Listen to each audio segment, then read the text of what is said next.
Yan po ang aking anak ngayon, katulong po namin siyang nagagayak ng aming panghapunan. Ayan po ang aming hapunan ngayon. Binulang lang na upo. Ipapasok na po niya, pasensya na po kaya't medyo madilim. Ganun po talaga ang aming bahay at kami po ay medyo masikip. Ayan po ang ating pagsalo-saluhan na pagkain. Nandito naman po ang aking asawa. Princess, halika na. Yan po ang ating pagsalusaluhan na biyayang bigay sa atin ng ating amang lumikha. Ayan po.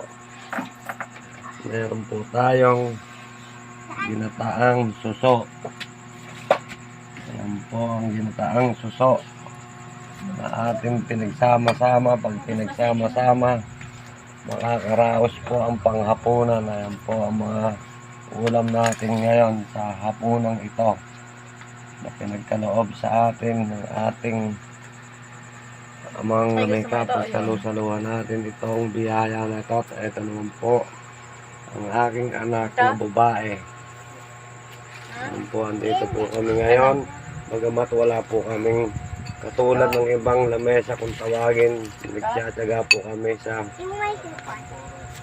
baba o kung tawagin ay sahig flooring.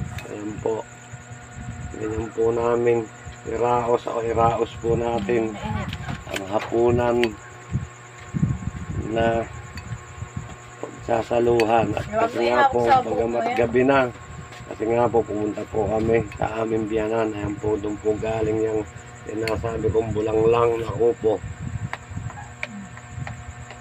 Maraming salamat po sa aking biyanan na mabait at sa aking hipag. At kila Kuya Ruben, Ate Bergie, salamat sa inyo sa mga pinansyal na tulong na ibinibigay nyo para sa ating pamilya Romualdo, pamilya Villanueva, pamilya Apostol.